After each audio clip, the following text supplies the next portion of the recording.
On page 6, you will find some summation properties and rules that may make your life easier when you're computing series. So let's take a look. Let's start with the summation properties at the top.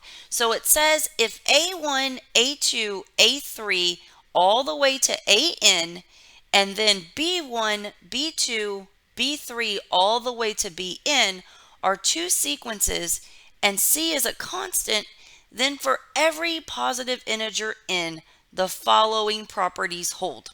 Okay, let's start with the first property. Okay, we have the summation from I equals 1 to n, and the expression that determines each number in the sequence is C.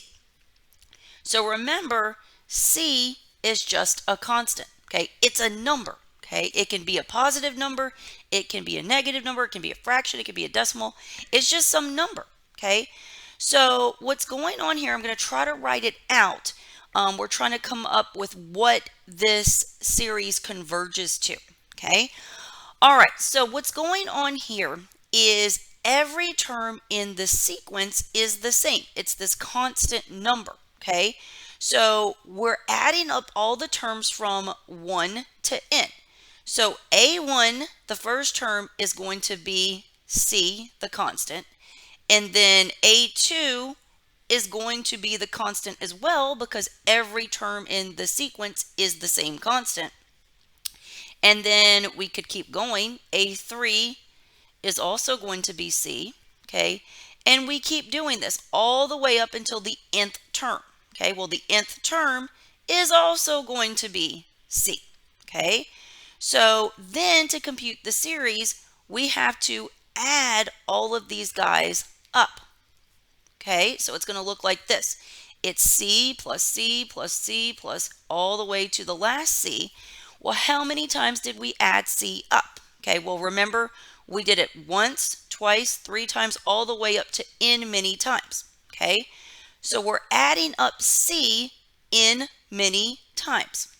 Okay, if you add up the number C with itself n many times, that's just n times C. Okay, so that's the answer to this first series. Okay, so let me give you an example here. Okay, I'll write one out to the side. So I'll put it in a different color. Say I asked you to compute the summation from I equals 1 to 200, okay, of the number 15. Okay, here's why these shortcuts are handy. Okay, when we've been evaluating series so far, what we've been doing is finding each term individually and then adding them all up. Well, look at this. You have 200 terms to add up. Okay, luckily they're all the same term, 15. But you can see that if you have a situation where the expression that defines the sequence is complicated, you don't want to spend time calculating each term individually and then adding them all up. So that's when these shortcuts come in handy. Okay, so when we look at this particular series that I just made up, the term of each sequence is going to be 15. We're adding 15 up from the first term all the way to the 200th term.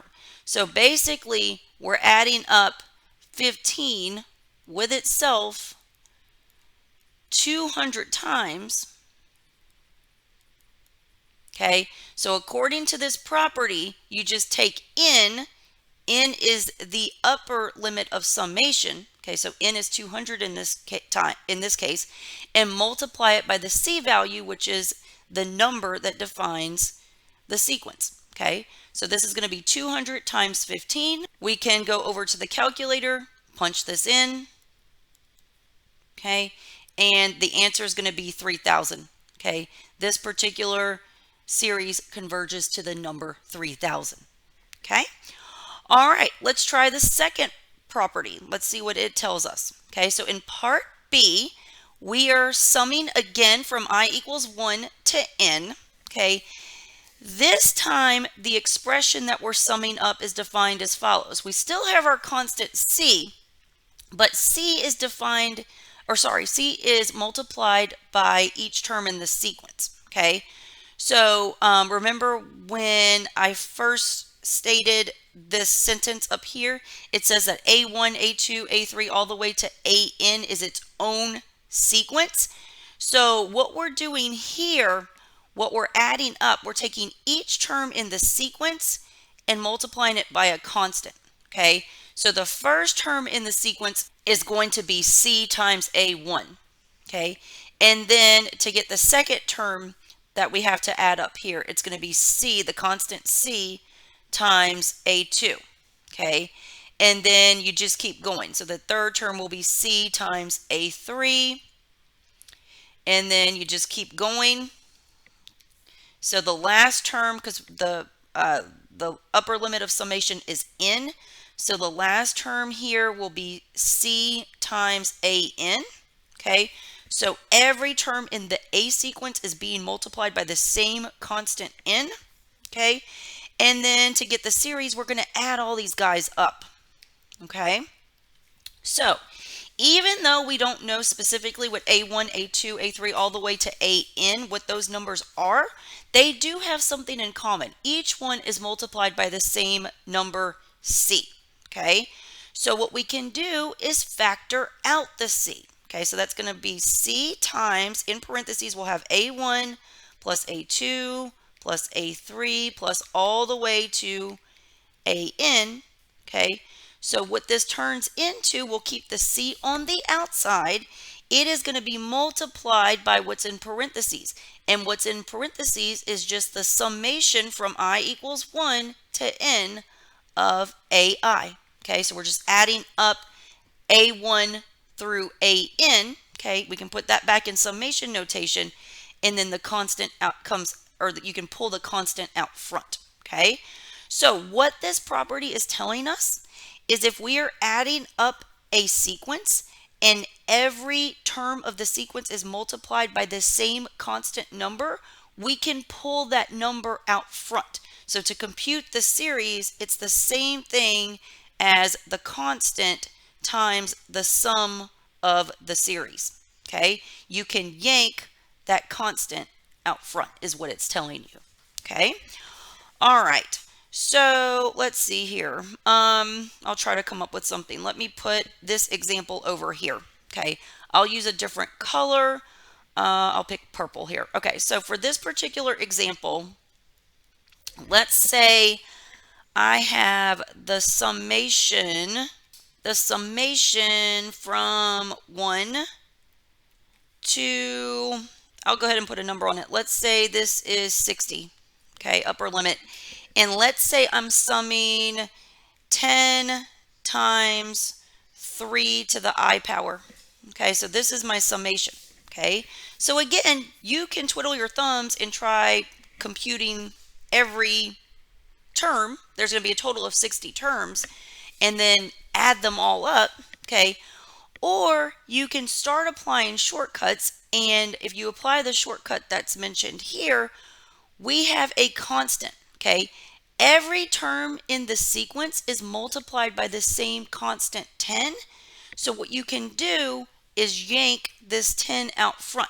So you can start computing this sequence by pulling the 10 out, and then that 10 will be multiplied by what's left. So you're going to multiply by the summation from 1 to 60 of just 3 to the I. Okay, and you will learn a way to compute that summation a little later. Okay, but right now I'm just showing you, if you have every single term of your sequence being multiplied by the same constant, you can yank that constant outside of the series. Okay, all right, so moving on to property C.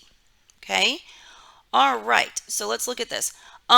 Property C, okay, remember A and B represent two different sequences. Okay, so what you have here, you have the summation from I equals 1 to N, and you're adding, the terms of your sequence are defined by the following expression. It's AI plus BI.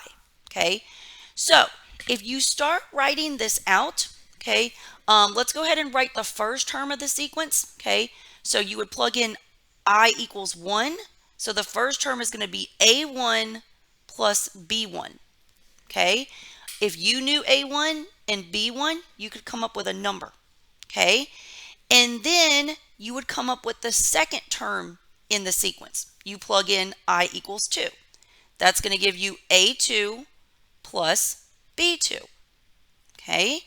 Then you want to come up with the third term in the sequence. That's going to be A3 plus B3, because all you have to do is bump up your index. So you're popping in I equals 1, okay? You're adding all the way up to the upper limit, which is going to be n. So the last term is going to be found by replacing I with n. So that's going to be an plus bn, okay? Then to form the series, you need to add all these guys together, okay? So what you see, we're just trying to rearrange this to come up with the, the property here. What it looks like is we're adding all the A terms and we're adding all the B terms, okay? If I rearrange this, I'm going to reorganize it, okay? So I'm going to put all the A terms together. Okay, so let me highlight this. Okay, so I'm just rearranging. You can add in any order you want. Okay, and I didn't forget about all the stuff in between. Okay, and then I can reorganize it so that I catch all the B stuff. Okay, so all the B stuff, okay, that's going to be B1, B2, B3, and so on all the way to Bn. Okay, so now I just added all the B stuff.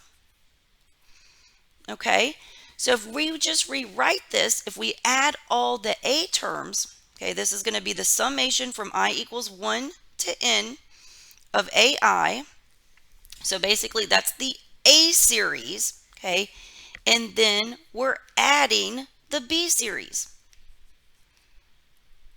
Okay, so what do we get from this? Okay, this is what our property is. Okay, here's why it's important. It's a shortcut. Okay, if you are summing up terms from two different sequences, this is what we're starting with. What does this show you? You can distribute the summation. Okay, you can distribute the summation and add up the A sequence and then add up what you get when you sum up the B series. Okay, so you can distribute a summation symbol. You can distribute the sigma across addition. Okay, so I'll write this right here. Okay, this is saying you can distribute the sigma across addition. All right, the fourth property here, it looks very similar, okay? Almost identical to part C, but instead of adding the terms, we're subtracting them, okay?